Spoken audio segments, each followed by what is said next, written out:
நம்மளார் வேத புஸ்தகத்தை உயர்த்தி பிடிப்போம், அறிக்கை செய்வோம். இது என்னுடைய பரிசுத்த வேதம். இந்த வேதம் என்னை குறித்து என்ன சொல்லுகிறதோ அப்படியே நான் இருக்கிறேன். இந்த வேதம் எனக்கு எது சொந்தம் என்று சொல்லுகிறதோ அது எனக்கு சொந்தமாக இருக்கிறது. இந்த வேதம் என்னால் என்ன செய்ய முடியும் என்று சொல்லுகிறதோ அதை என்னால் செய்ய முடியும் என்று நான் தைரியமாக அறிக்கை செய்கிறேன். என் மனம் மறுரூபமாகிறது, என் இருதயம் கர்த்தருடைய வார்த்தையை ஏற்றுக்கொள்கிறது. இப்பொழுது இருக்கிற நிலையிலிருந்து நான் முன்னேற்றம் அடைகிறேன். வாளாகாமல் தலையாகிறேன், கீழாகாமல் மேலாகிறேன். இயேசுவின் நாமத்தில் நான் ஆசீர்வதிக்கப்பட்ட மனுஷன். ஆமேன். ஓகே, வெள்ளிக்கிழமைகளிலே அருமையானவர்களே, நீதிமொழிகளிலிருந்து நமக்கு தேவையான குடும்ப வாழ்க்கைக்கு தேவையான ஞானங்களை நாம் தியானித்து கொண்டு வருகிறோம். ஸ்கில் இன் காட்லி மேரேஜ், தெய்வீகமான திருமணங்கள், தெய்வீகமான ஆரோக்கியமான குடும்பங்கள் எப்படி நீதிமொழிகளில் சொல்லப்பட்டிருக்கிறது போல நாம் நடந்து கொள்ள வேண்டும் என்று நாம் தியானித்து கொண்டு வருகிறோம். ஓகே, இந்த நாளிலும் கூட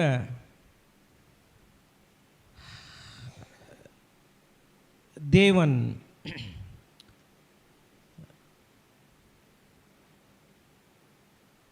கடந்த வாரத்தில் ஒரு காட்லி ஹஸ்பண்டுக்கு இருக்கக்கூடிய தெய்வீகமான ஒரு கணவனுக்கு இருக்கக்கூடிய குணாதிசயங்களை அப்படியே தியானித்தோம். அந்த மனுஷன் ஒரு வைஸ் மேனாக இருக்கணும் அப்படின்னு பார்த்தோம். அந்த வைஸ் மேன், அந்த ஞானியாய் இருக்கக்கூடிய அந்த கணவனுக்கு இருக்க வேண்டிய ஒரு சில முக்கியமான குணாதிசயங்களை நம்ம அப்படியே தியானித்தோம் இல்லையா? அவர் கண்டிப்பாக தேவனுக்கு பயப்படுகிற ஒரு வைஸ் மேனாக இருக்கணும். குடும்பத்தை அவர் லீட் பண்ணணும்.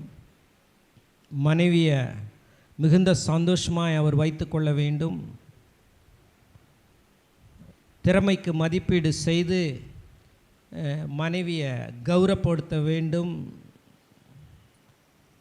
அப்ரிஷியேட் பண்ண வேண்டும் என்றெல்லாம் நாம் தியானித்தோம். மனைவி என்பவள் அருமையானவர்களே, நீதிமொழிகள் 31வது அதிகாரத்தில் சொல்லப்பட்டிருக்கிறபடி சொந்த பிஸ்னஸை செய்து நிலங்களை வாங்கி குடும்பத்தை விசாரித்து ஒரு பெரிய வியாபார கப்பல் போல் இருக்கிறாங்க அப்படின்லாம் பார்க்கும் பொழுது, கணவன் 4 வீட்டுக்குள்ளே வச்சு ஒரு கயிறை வச்சு கட்டி, நாங்கள் தான் உலகம், உனக்கு வேறு யாரும் தெரியவும் கூடாது, வீட்டை விட்டு வெளியவும் போகக்கூடாது, இந்த சின்ன வட்டத்துக்குள்ளே தான் நீ வாழணும் என்று சொல்லி மனைவியை ஒரு கணவன் நடத்துவாரானால் அவங்க எங்கே போய் விசாரிப்பாங்க? எங்கே போய் நிலம் வாங்குவாங்க? எப்படி அவங்க அருமையானவர்களே ஒரு சொந்த பிஸ்னஸ் வைப்பாங்க?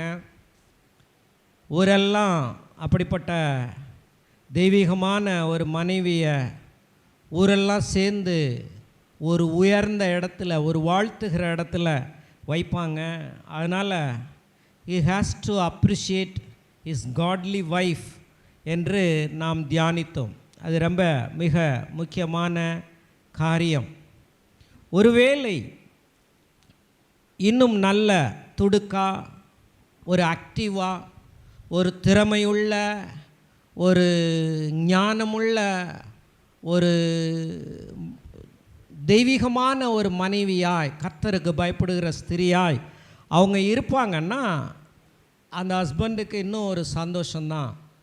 ஹஸ்பண்டுக்கு கீழே தான் அவங்க இருக்கிறாங்க, கணவனுக்கு கீழே தான் இருக்கிறாங்க. கணவனும் மனைவியும் சேர்ந்து ஒரு டீமாக இருக்கிறாங்க.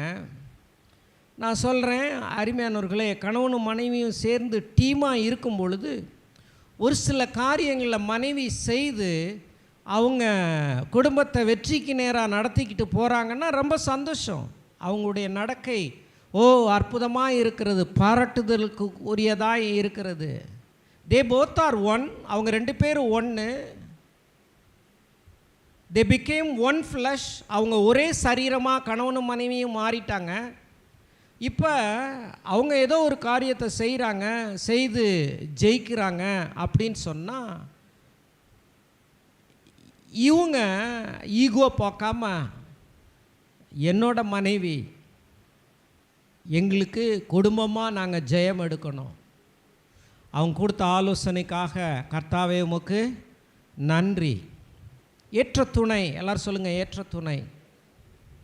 ஆகவே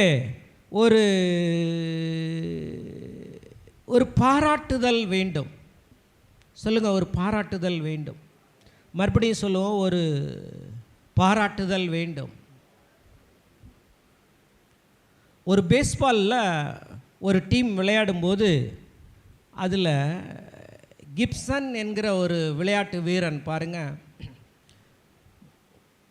காயமாயிடுச்சு, அவரால் ஓட முடியல. நம்ம ஊரில் சாஃப்ட் பால்னு சொல்லுவாங்கன்னு நான் நினைக்கிறேன். ஒரு ஸ்கொயராக ஓடி ரன் எடுத்து ஜெயிக்கிறது. இவருக்கு கால் முடியல, அந்த விளையாட்டில் விளையாண்டதுனால அவரால் ஓட முடியல, ஏதோ காயமாயிருச்சு. கடைசி ஒரு பால் தான் இருக்குது. அந்த ஒரு பாலில் 2 ரன் அடித்தா தான் ஜெயிக்க முடியும், இல்லைன்னா ஜெயிக்க முடியாது.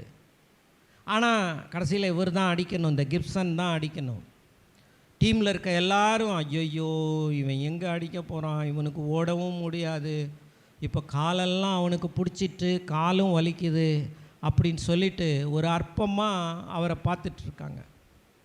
அன்றைக்கி அவர் என்ன பண்ணிட்டாரு, அந்த லாஸ்ட் பாலில் அடித்தார் பாருங்கள், 6. அது பெவிலியனுக்குள்ளே போய் உள்ளே விழுந்துருச்சு. தோக்க போகிறோன்னு நினச்ச டீமுக்கு இவர் முடியாதவர், இவர் எங்கிட்டு விளையாட போகிறாரு, அவரால் ஓடவும் முடியாதுன்னு நினச்ச அந்த டீமில் இவரால் வெற்றி வந்துருச்சு. அவரை தூக்கி கொண்டாடுறாங்க, கொஞ்சுறாங்க.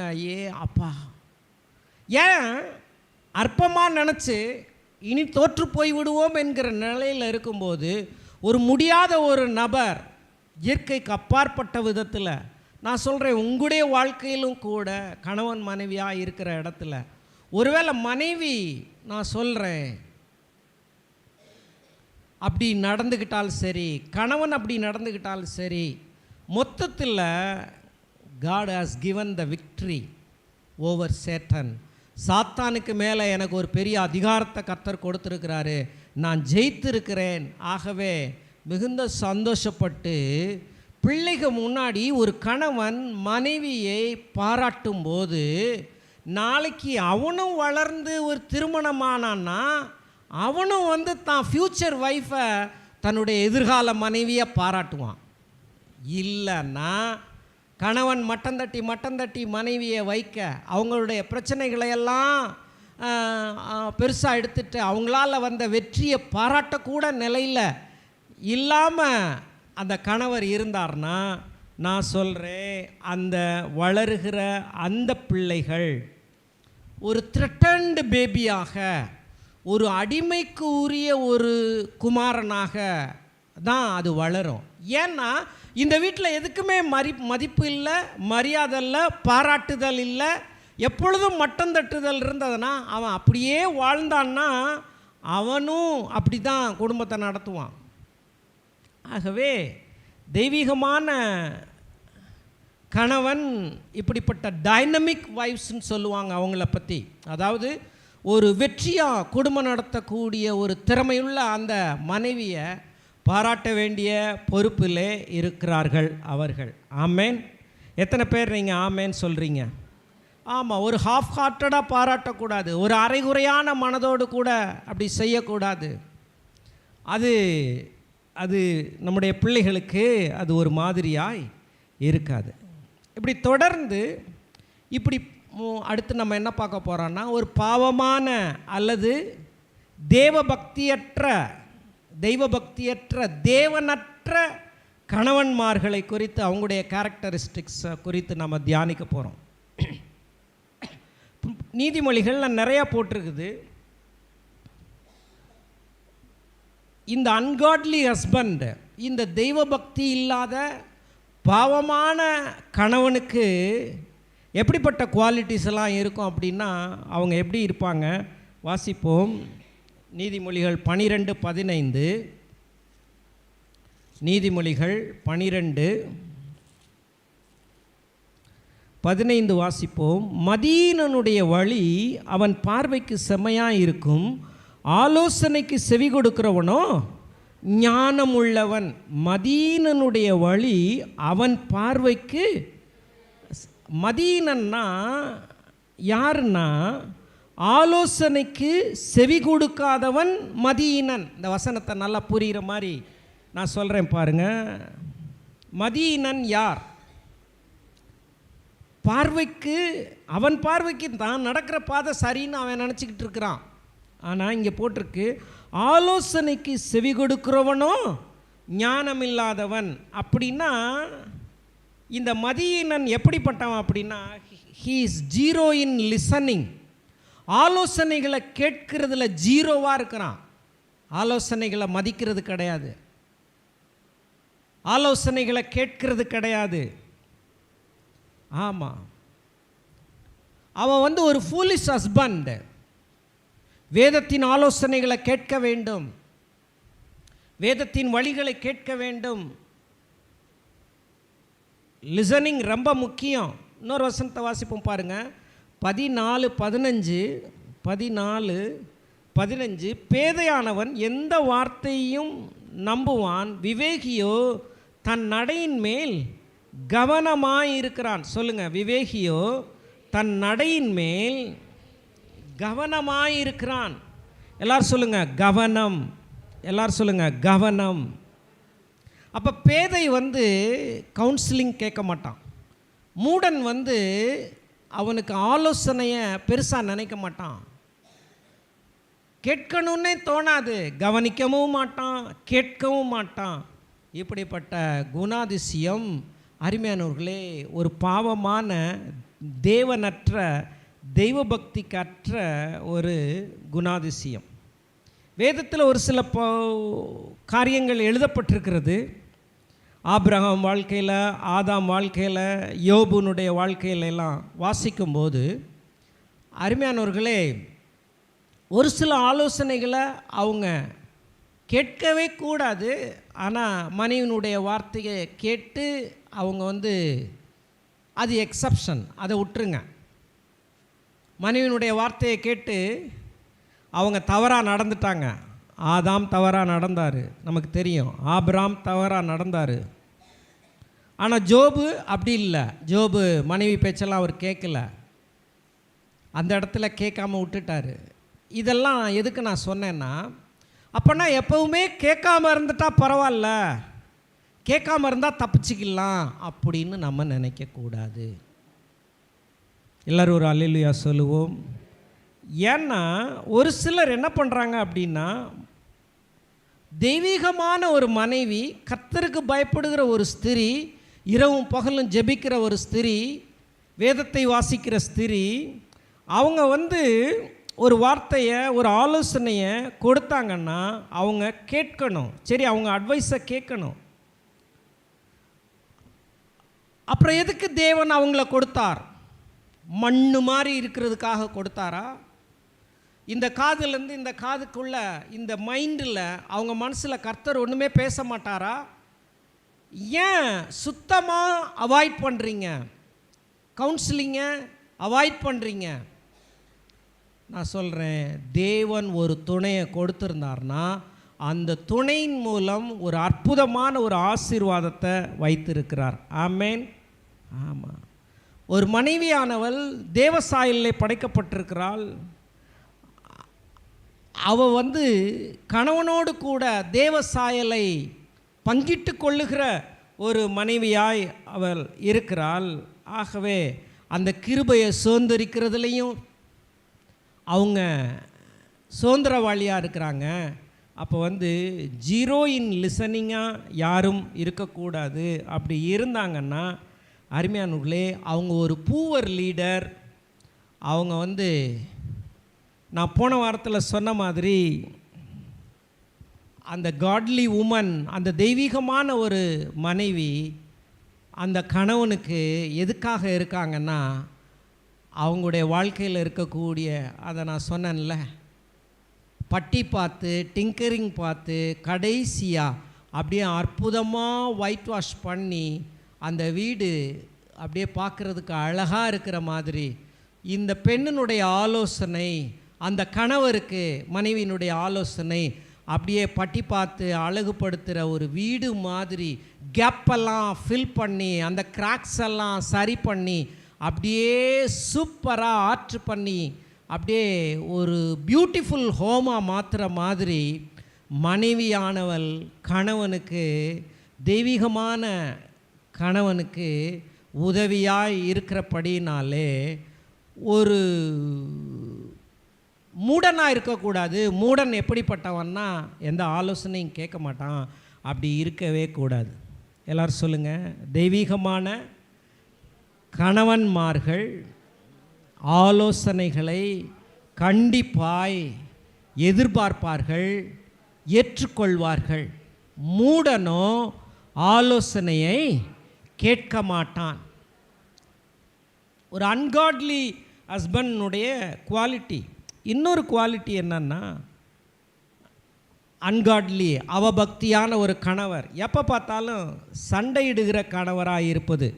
நீதிமொழிகள் 20வது அதிகாரம், நீதிமொழிகள் 20வது அதிகாரம் 3வது வசனத்தை வாசிப்போம். வழக்குக்கு விலகுவது மனுஷனுக்கு மேன்மை, மூடனானவன் எவனும் அதிலே என்ன செய்வான், தலையிட்டு கொள்ளுவான். வழக்குக்கு விலகுவது மனுஷனுக்கு மேன்மை. It is an honour for a man to keep aloof from strife, but every fool will be quarreling. ஒவ்வொரு மூடனும் சண்டையிடணும்னு தான் நினைப்பானான். மூடனுடைய வேலை சண்டைக்காரனாக இருக்கிறது, சண்டையிடுகிற ஒரு கணவன். இங்கே என்ன போட்டிருக்கு, எல்லாரும் சேர்ந்து வாசிங்க.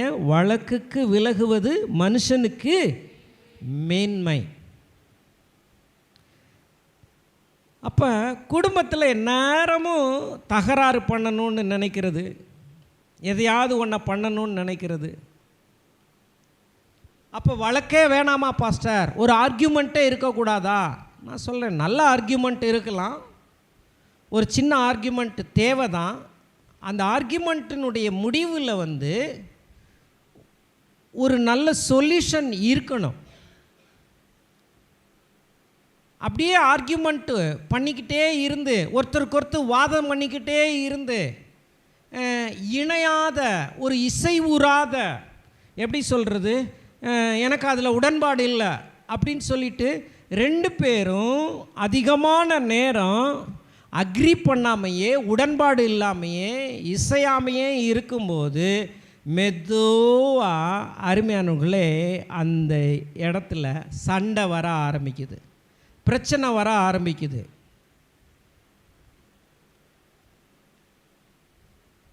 ஏன் டிஸ்அக்ரிமெண்ட் வருது? ஒருத்தருக்கு ஒருத்தர் ஒத்து போல, உடன்பாடு இல்லை, கோபம் ஒருத்தருக்கு ஒருத்தர் தூண்டுறாங்க.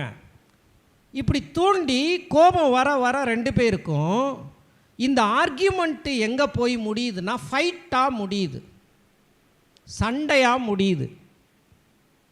அப்படி சண்டையாக போட்டு முடிகிறதுக்கு தேவன் விரும்பலை. ஆரம்பத்திலே அவர் எப்படி அழகாக சொல்கிறார் பாருங்க. நீதிமொழிகள் 20:3 மறுபடியும் வாசிங்க.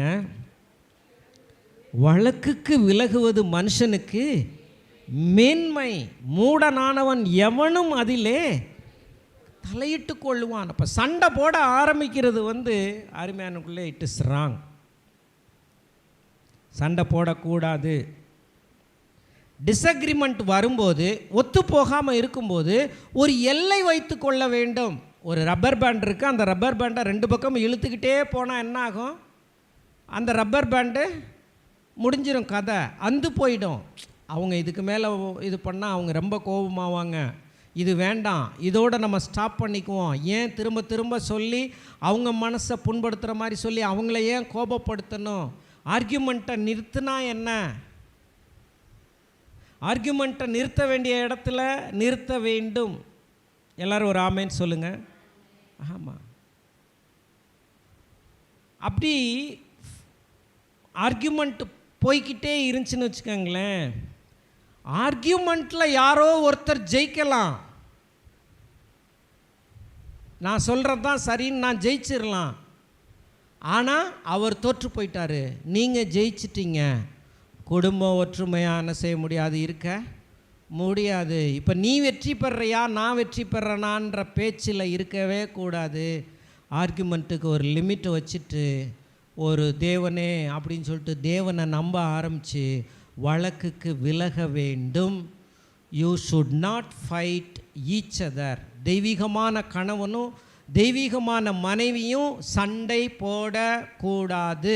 எல்லோரும் சொல்லுவோம், தெய்வீகமான கணவனும் தெய்வீகமான மனைவியும் ரட்சிக்கப்பட்ட விசுவாசமுள்ள குடும்பங்களில் சண்டை எனசக்கூடாது, இருக்க கூடாது. எல்லோரும் ஒரு ஆமேன்னு சொல்லுவோம்.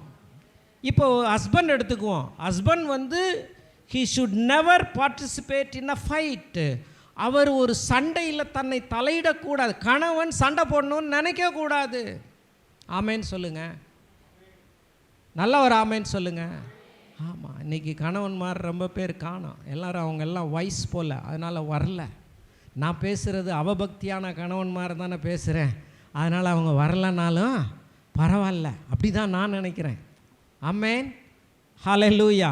இங்கே வாசிப்போம், கணவன் என் husband should never participate in a fight. ஏன் அப்படின்னா நீதிமொழிகள் என்ன பண்ணுதுன்னு கேட்டிங்கன்னா, பரிசுத்த ஆவியானுடைய உதவியோடு கூட செல்ஃப் கண்ட்ரோலில் ப்ரைஸ் பண்ணுது. ஒருத்தன் விவாதம் பண்ணாமல், ஆர்கியூமெண்ட் பண்ணாமல் அந்த வழக்குக்கு விலகுறான் பார்த்தீங்களா, அவன் செல்ஃப் கண்ட்ரோலை ஆவியின் கனிகளில் இருக்கக்கூடிய ஆவியின் கனியோ அன்பு, அந்த அன்பினுடைய ஃப்ளேவரை தான் வாழ்க்கையில் அவன் ப்ராக்டிஸ் பண்ணுறான். ஆமேன். ஆமாம். அதே நேரத்தில் டெம்பர் ஆகி, கோபமாகி, செல்ஃப் கண்ட்ரோலை இழந்து சண்டை போடுறவனை நீதிமொழிகள் என்ன பண்ணுதுன்னு கேட்டிங்கன்னா அவங்கள வார்ன் பண்ணுது, அப்படி செய்யக்கூடாது. வாசிப்போம் பாருங்கள், நீதிமொழிகள் 14:29. நீதிமொழிகள் 14:29.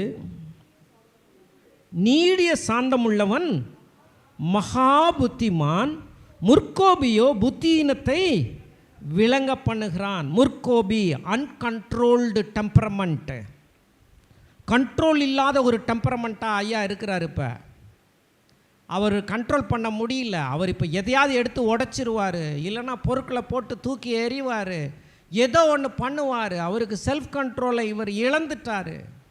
நான் சொல்கிறேன், செல்ஃப் கண்ட்ரோலை பரிசுத்த ஆவியானவருடைய உதவியோடு கூட இழக்காமல் இருந்தோம்னா, நான் சொல்கிறேன், தேவன் நம்மளை பார்த்து ப்ரைஸ் பண்ணுறாரு. ஆமாம், விரைவில் கோபப்படுகிற மனுஷனை குறித்து அவர் சொல்லும்போது எப்படி சொல்கிறாரு? 29, நீடிய சாந்தம் உள்ளவன் மகா புத்திமான். ஹல்லேலூயா. எல்லாரும் கரங்களை தட்டுங்களேன். ஆமேன். நீடிய சாந்தம் உள்ளவன். நம்ம இன்றைக்கி பார்க்குறோம், அன்காட்லி ஹஸ்பண்டுடைய தெய்வ பக்தி அற்ற ஒரு கணவனுடைய குணாதிசயங்கள் எப்படி இருக்கும் அப்படின்னா, அங்கே சாந்த குணமே இருக்காது. அவர் என்ன பண்ணுவார்? முற்கோபியாக இருப்பார். முற்கோபியாக இருக்கக்கூடாது. 16:32 வாசிப்போம். 16:32. பலவானை பார்க்கிலும் நீடிய சாந்தம் உள்ளவன் உத்தமன், பட்டணத்தை பிடிக்கிறவனை பார்க்கிலும் தன் மனதை அடக்குகிறவன். அப்போ தன் மனதை அடக்காத ஒரு கணவன் ஒரு தெய்வ பக்தி அற்ற ஒரு கணவன். மனதை அடக்க வேண்டும், வழக்குக்கு விலக வேண்டும். நல்ல ஆர்கியூமெண்ட்ஸ், அதனுடைய முடிவில் ஒரு நல்ல காரியம்னா ஓகே. ஆனால் வீம்புக்குன்னு பேசி, ஈகோ பார்த்து பேசி சண்டை போடுறது, நான் சொல்கிறேன், செல்ஃப் கண்ட்ரோல்ட அருமையானவர்களே வேதம் பாராட்டுகிறது. ஆனால் இன்னொரு காரியத்தை வார்ன் பண்ணுகிறது, இல்லை சரிப்படாது. இன்னொரு வசனம் 17:27 வாசிப்போம். அறிவாளி தன் வார்த்தைகளை அடக்குகிறான், விவேகி குளிர்ந்த மனமுள்ளவன். அறிவாளி தன் வார்த்தைகளை அடக்குகிறான். வார்த்தைகளை அடக்காத கணவன் பிரச்சனைக்குரிய கணவன். அந்த குடும்பத்தில் சண்டை வரும், அந்த குடும்பத்தில் பிரச்சனை வரும். You see we are living with childrenல, நீங்கள் அதை யோசிக்கிறீங்களா? நம்ம பிள்ளைகளோடு சேர்ந்து வாழ்கிறோம்ல, நம்ம பிள்ளைகளோடு சேர்ந்து வாழும்போது வாட் இஸ் கோயிங் ஆன்னு சொல்லிட்டு பிள்ளைகள் பார்த்து கொண்டே இருக்கிறார்கள். அவங்களுக்கு எல்லாமே தெரியும். அவன் அப்படியே நிமிஷத்துக்கு நிமிஷம் நம்மளை யோசிக்கிறான், சிந்திக்கிறான், எடை போடுறான். அப்போ ஒரு குவாரல்சம் உடைய ஒரு சண்டை போடுற ஒரு ஆளாக ஒரு கணவன் இருந்தால் இது எப்படி? இல்லை இல்லை இல்லை இல்லை, முற்கோபியாக இருக்கக்கூடாது. வாயை அடக்கணும், வார்த்தைகளை அடக்க வேண்டும். அளவுக்கு அதிகமாக பேசி இன்றைக்கி எத்தனையோ பெண்கள் அடி வாங்கி முதுகு வலியிலையும் உடம்பு வலியிலையும் தலைவலியிலையும் மாட்டிக்கிட்டு ஹாஸ்பிட்டலுக்கு போகிறத நான் பார்த்துருக்குறேன். ஏன்னா பிசாசு தூண்டி விடுறான், பேச வைக்கிறான். அவர் எப்படி அடிக்கிறாரு? என்னங்க மாட்டை போட்டு அடிக்கிற மாதிரியா அடிக்கிறது? இல்லை, நோ.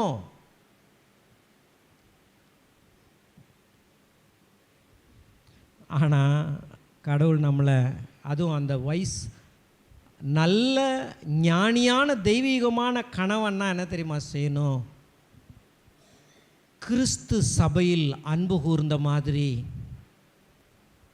கணவன் மனைவியிடத்தில் என்ன செய்யணும்? அன்பு கூற வேண்டும். ஆமேன்னு சொல்லுங்கள்.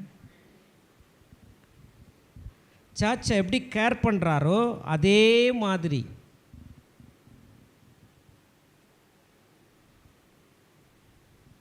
போட்டு தாக்குறது இல்லைல்ல, அவள் தான் எனக்கு டார்கெட்டு, நான் போட்டு தாக்கணும், அந்த எண்ணத்தில் இல்லை.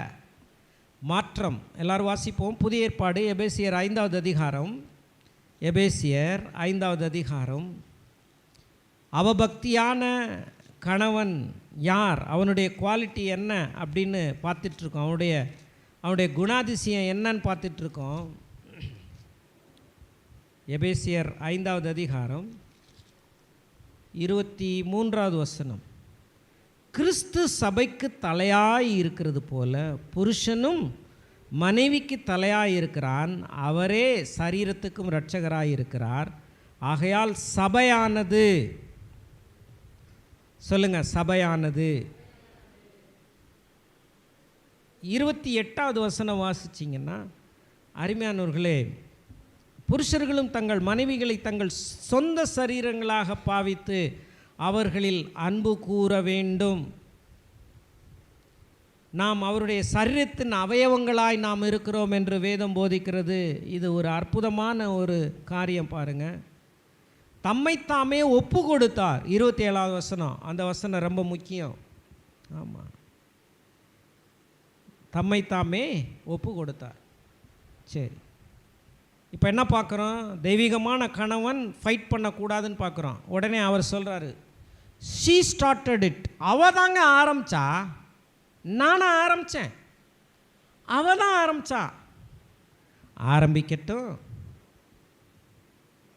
ஆனால் கிறிஸ்து மாதிரி நீ ரெஸ்பாண்ட் பண்ண வேண்டிதானே. ஒரு கிறிஸ்துவை போல் நீ அந்த இடத்துல ஆக்ட் பண்ணலாம்ல.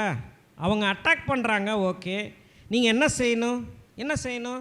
மத்தேயு 5:39 என்ன சொல்லுது? வாசிங்க. மத்தேயு 5:39.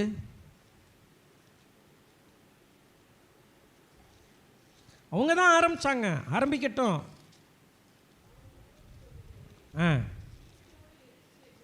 தீமையோடு தீங்கோடு என்ன செய்ய வேண்டாம்? எதிர்த்து நிற்க வேண்டாம். ஒருவன் உன்னை வலது கன்னத்தில் அறைந்தால் அவனுக்கு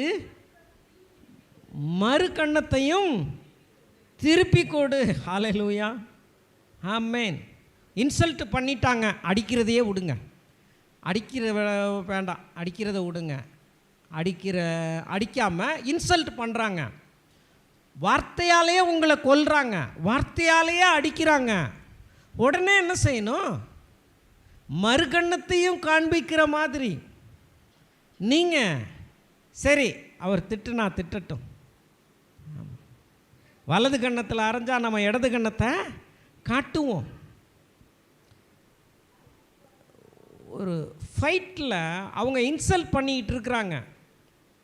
ஆனால் நம்ம என்ன பண்ணுறது? ஆண்டவரே சொல்லும் அடியேன் கேட்கிறேன். 38லேருந்து 42 வரைக்கும் அங்கே போகுது வசனம். உன்னிடத்தில் கேட்கிறவனுக்கு கொடுன்னு முடியுது. கண்ணுக்கு கண் பல்லுக்கு பல் என்று உரைக்கப்பட்டதை கேள்விப்பட்டிருக்கிறீர்கள். நான் சொல்கிறேன், இது மாதிரியான ஒரு ரெஸ்பாண்டை நீங்கள் செய்யுங்க.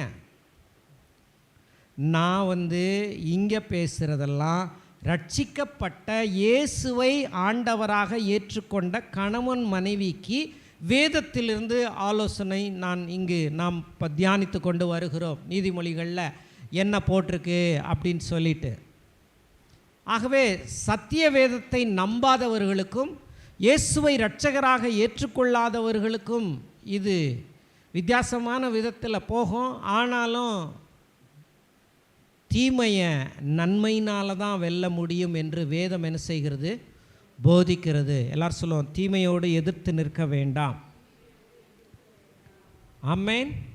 ஆமாம். அதனால் ஃபைட்டில் அவங்க உங்களை இன்சல்ட் பண்ணுறாங்க, உடனே நீங்களும் வாசிப்போம். 1 பேதுரு 2:21. 1 பேதுரு 2:21 போவோம்.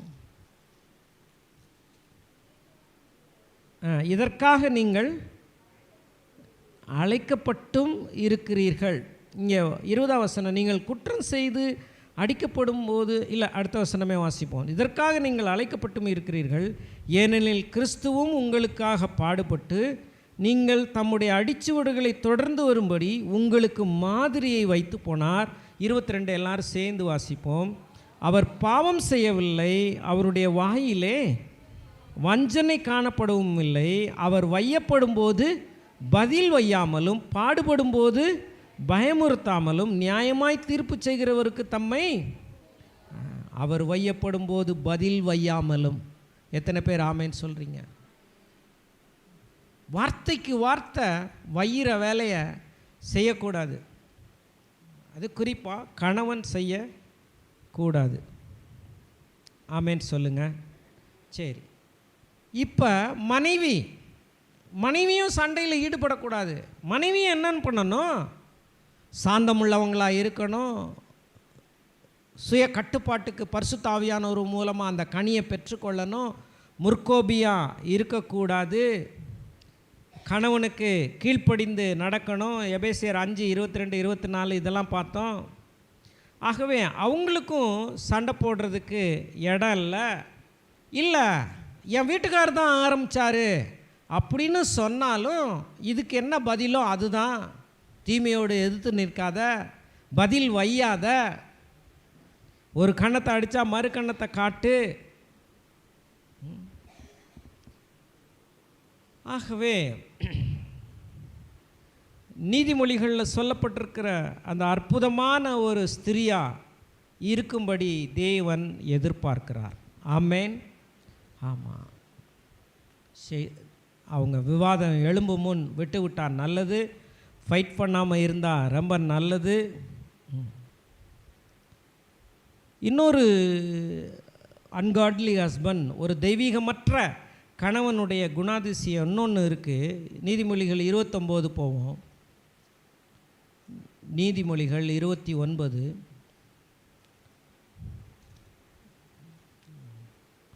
11 வாசிப்போம். மூடன் தன் உள்ளத்தையெல்லாம் வெளிப்படுத்துகிறான், ஞானியோ அதை பின்னுக்கு அடக்கி வைக்கிறான். தன் உள்ளத்தையெல்லாம் வெளிப்படுத்துகிறான். நீங்கள் தமிழில் வந்துருச்சு. ஆங்கிலத்தில் a fool gives full vent to his ஸ்பிரிட்னு வருது.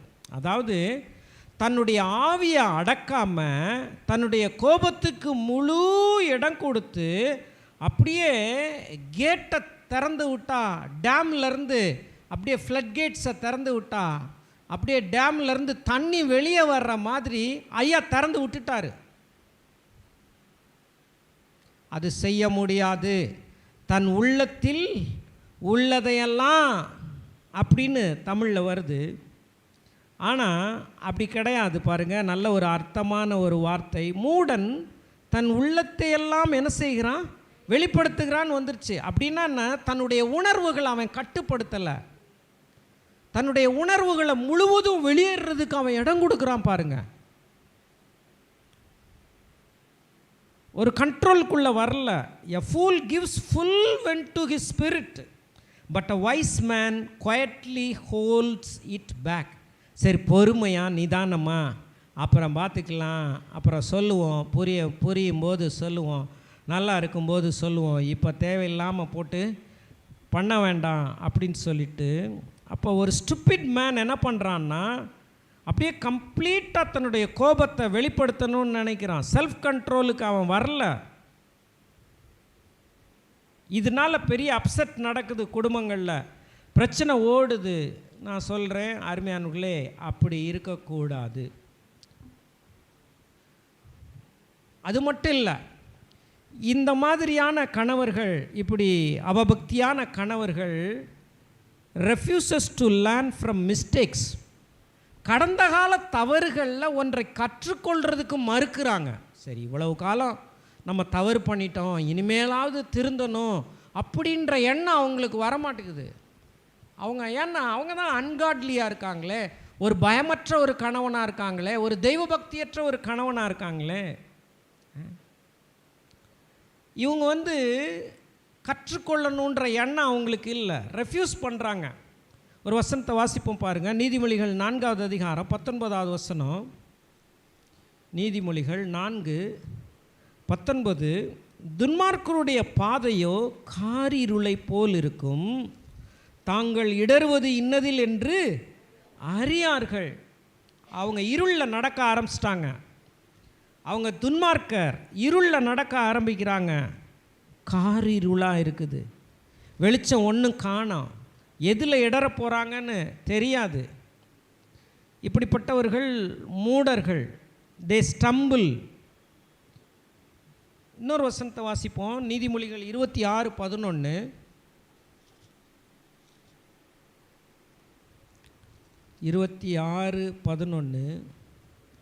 நாயானது தான் கக்கினதை தின்னும்படி திரும்புவது போல மூடனும் தன் மூடத்தனத்துக்கு திரும்புகிறான். சரி, ஒரு தடவை தப்பு பண்ணோம், சரி அதோட விட்டுருவோம் அப்படின்னு இல்லை. நாய் மறுபடியும் அந்த கக்கினதையே தின்னும்படி திரும்புவது போல மூடனும் பழைய மூடத்தனத்துக்கே திரும்புகிறான் பாருங்க. நீங்களும் நானும் அருமையானவர்களே, ஒரு கணவன், தெய்வீகமான கணவனுடைய காரியம் என்ன? கடந்த காலத்தில் தவறுகள் இருந்ததுன்னா அதிலேருந்து எதையாவது ஒன்றை நாம் கற்றுக்கொள்ள வேண்டும். ஏன் தவறுனோம், அந்த கரெக்ஷனை ஏற்றுக்கொள்ளுகிற ஒரு மனநிலை வேண்டும். அந்த கிரிட்டிசிசம் ஏதோ வந்துச்சா, உங்களை பற்றி விமர்சனம் பண்ணாங்களா, அந்த விமர்சனம் உண்மையாக இருந்தால் திருந்தி கொள்ளலாம். விமர்சனம் உண்மை இல்லையா, பரவாயில்ல, உண்மை இல்லை, நீங்கள் சந்தோஷமாக இருங்க. உண்மையா, திருந்திக்கோங்க. உண்மை இல்லையா, சந்தோஷமாக இருங்க.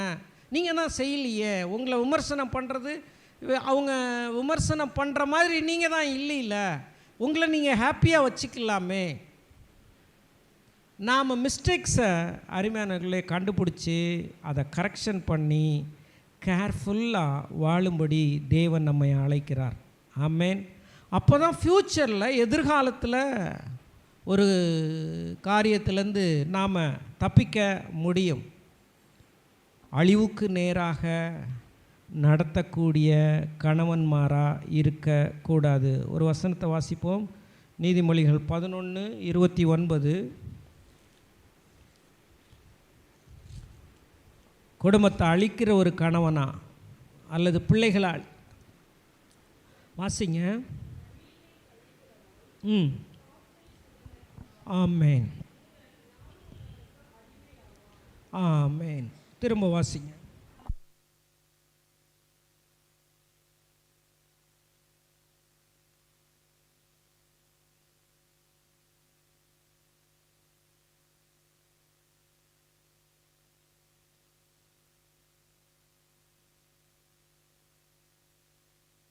தான் சொந்த வீட்டையே சண்டை போட்டு கலைச்சா என்ன ஆகும்? நான் சொல்கிறேன், இதுதான் முடிவு. நாம் அப்படி செய்யக்கூடாது. ஒரு நேரத்தில் தவறான பொருத்தனையின் அடிப்படையில் சவுல் கூட யோனத்தானை கொல்லணும்னு நினச்சார்.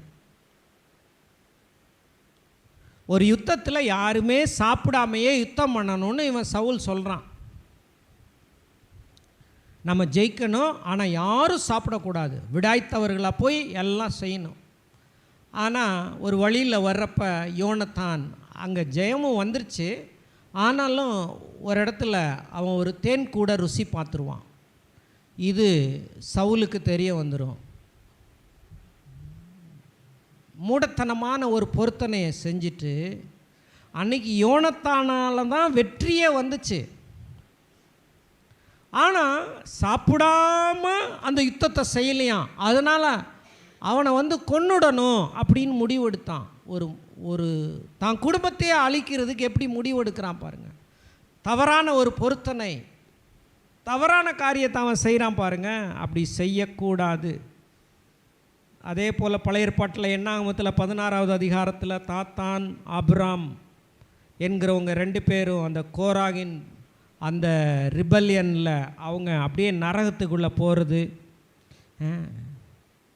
தான் குடும்பத்தையே, சொந்த குடும்பத்தையே, ஏலி தன் பிள்ளைகளை கிறிஸ்துவுக்குள்ளே வளர்க்காமல் அந்த பிள்ளைகள் அழிந்து போகிறது. ஏன் தாவீது கூட தவறான விதத்தில் அந்த உரியாவை கொலை செய்து நடக்கிறப்ப பாருங்கள், சொந்த குடும்பங்கள் அழிந்து போகிறத நம்ம பார்க்குறோம். ஆகவே ஹஸ்பண்ட் ஆனவர் குடும்பத்தை அழிக்கிறதுக்கு இல்லை, குடும்பத்தை கட்டுறதுக்கு இருக்க வேண்டும் என்று தேவன் என்ன செய்கிறார்? எதிர்பார்க்கிறார். நம்ம எல்லோரும் எழுந்து நிற்போம். எழுந்து நின்று இந்த வேளையில் கூட இந்த அன்காட்லி ஹஸ்பண்டாக நம்ம குடும்பத்தில் யாருமே இருக்கக்கூடாது. அப்படி இருக்க மாட்டாங்க. அப்படி இருந்தாங்கன்னா அவங்க மாறிக்கொள்ளணும். நம்முடைய குடும்பங்கள் கட்டப்படணும். ஃபைட்டு வரவே கூடாது. டிஸ்அக்ரிமெண்ட் வந்துச்சுன்னா நான் சொல்கிறேன், அதை அப்படியே கண்ட்ரோல் பண்ணி நிறுத்துறதுக்கு நேராக போகணும். தேவன் நம்மளை கொண்டு நம்முடைய குடும்பங்களை கட்ட விரும்புகிறார். ஆமேன். முட்டாளாக இருந்து குடும்பத்தை நடத்துகிற கணவனாக ஒரு நாள் இருந்துடக்கூடாது. நம்ம எல்லோரும் எழுந்து நிற்போம். ஆண்டவருடைய பாதத்தில் நம்ம அர்ப்பணிப்போம். அப்பாட்ட கேளுங்க, ஆண்டவரே நான் எங்கே எதில் சரியாக நடக்கணும்னு எனக்கு கற்றுத்தாருங்க ஆண்டவரே. தேவரீர் கர்த்தருக்கு பயப்படுகிற ஒரு கணவனாய், கர்த்தருக்கு பயப்படுகிற ஒரு ஸ்திரியாய், முற்கோபம் இல்லாமல், சண்டை இல்லாமல். அன்காட்லி ஹஸ்பண்ட்ஸ்லாம் இப்படி இருக்கிறாங்கன்னு போட்டிருக்கு. தேவன் இதையெல்லாம் விட்டு ஒழிக்கணும்னு தேவன் நீதிமொழிகளில் நமக்கு ஞானத்தை கூறியிருக்கிறார். சாலமோன் மூலமாக, பரிசுத்த ஆவியானவர் மூலமாக எல்லாரும் கரங்களை உயர்த்தி ஆவியானுடைய ஞானத்தை பெற்றுக்கொள்ளும்படி நம்மை தாழ்த்துவோம். ஷேபேரிலே பாரானா எல்லாரும் அந்நிய பாஷைகளில் கொஞ்ச நேரம் அப்படியே நம்மளை ஒப்பு கொடுப்போமா? ஷேபேரேலே பாரலாரோ தேரேனே மேரேனே மேரேனே மாறாபா. பதிலுக்கு பதில் வையாத ஒரு மனுஷனாக, ஓ சண்டைக்காரனா இல்லாதபடிக்கு தேமேனே ஹோரினி மாரலா பாரலா பாரலா பாரலா பாரலா தேமேலே பாலல மலல முலு முலு முல பாலல முலு முலு முலு முலு ஓரி பாரலாரோ தேரினி மரண மரண மரண மரண மரண மரண மரண ஓயா மாலா பாலாலா மாலா பாலா. அப்படியே அந்நிய பாஷையில் நிறைவோமா? இந்த மாலை வேளையில் கர்த்தர் நம்மோடு கூட பேசி இருக்கிறார். ஷாபாரலா பாரலா பாரலா பாரலா பாரா. ஓ ஹalleluya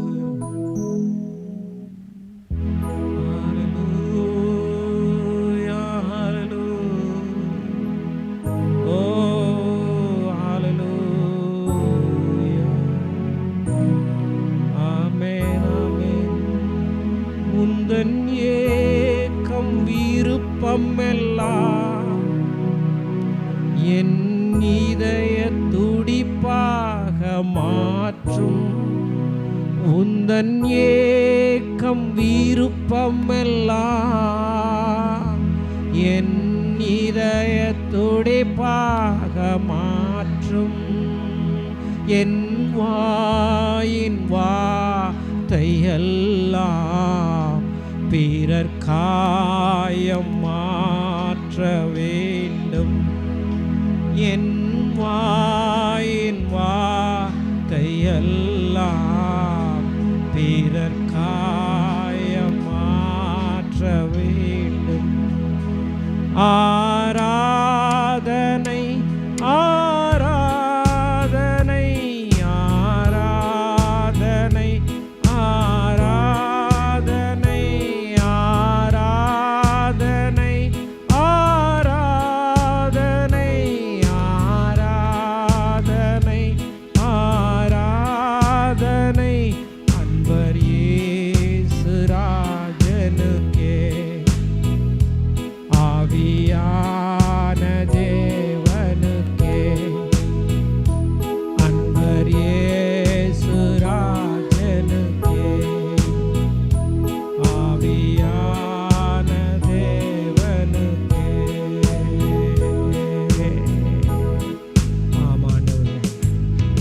தகப்பனே, இந்த அருமையான மாலை வேளைக்காக உமக்கு ஸ்தோத்திரம்.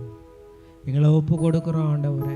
இந்த நாளில் அற்புதமாய் சாலமோனுடைய வார்த்தைகளிலிருந்து நீர் எழுதி வைத்திருக்கிற ஞானத்தை நாங்கள் இயேசுவின் நாமத்தினால அடைகிறோம். பரிசுத்த ஆவியானவர் இப்படிப்பட்ட உயர்ந்த குணாதிசயங்களுடையவர்களாக இருக்கவும், அவபக்தியான ஒரு கணவனா மனைவியா இல்லாதபடிக்கு ஆவியானவர் எங்களை நடத்தும்படியாக எங்களை தாழ்த்தி ஒப்பு கொடுக்கிறோம். அப்பா, நேரலையில் பார்க்கிற கர்த்தருடைய பிள்ளைகள் கூட கர்த்தாவே, டிஸ்அக்ரிமெண்ட் ஃபைட்டாக மாறாதபடிக்கு, ஒத்து போகாத தன்மை ஆண்டவரே சண்டையாய் மாறாதபடிக்கு தேவனை முன்வைத்து, ஓ பரிசுத்த ஆவியானவர் தாமே சொல்லுகிற காரியங்களை செய்ய ஒவ்வொருவரும் பலப்படுத்தப்படட்டும் ஆண்டவரே. தங்களுடைய குடும்ப வாழ்க்கையை சக்சஸ்ஃபுல்லாக கொண்டு போகிறதுக்கு தேவையான ஞான அறிவை தாருங்க ஆண்டவரே. வழக்குக்கு விலகுவது கர்த்தாவே, அது போல ஒரு மேன்மை எதுவுமே இல்லை ஆண்டவரே. மூடன் எவனும் தலையிட்டுக் கொள்ளுகிறான் என்று சொன்னீரே, அந்த இடத்துக்கு போகாதபடிக்கு பரிசுத்த ஆவியானவர் எங்கள் ஒவ்வொருவரையும் காத்து கொள்வீராக. தெய்வீகமான குடும்பங்கள் சபையிலே கட்டப்படுவதாக. பிசாசனுடைய தோல்விகள் இயேசுவின் நாமத்தினால உறுதிப்படுத்தப்படுவதாக. நேரலில் பார்க்கிற ஒவ்வொரு குடும்பங்களும் இயேசுவின் நாமத்தினால, பரிசுத்த ஆவியானுடைய ஞானத்தினால, நீதிமொழிகளில் சொல்லப்பட்டிருக்கிற வெளிப்பாட்டினால கட்டப்படத்தான் ஆண்டவரே எங்களை தாழ்த்துகிறோம். இது நிமித்த குடும்பங்களில் சந்தோஷமும் சமாதானமும் மகிழ்ச்சியும் பெருகட்டும். தொல்லைகள், கஷ்டங்கள், கண்ணீர், கவலை ஒளியட்டும். இது நிமித்த வரக்கூடிய எல்லா விதமான பாடுகள், பொருளாதார குறைவுகள் நீங்கி போகட்டும். பரிசுத்த ஆவியானவர் பெரிய காரியங்களை செய்கிறார்.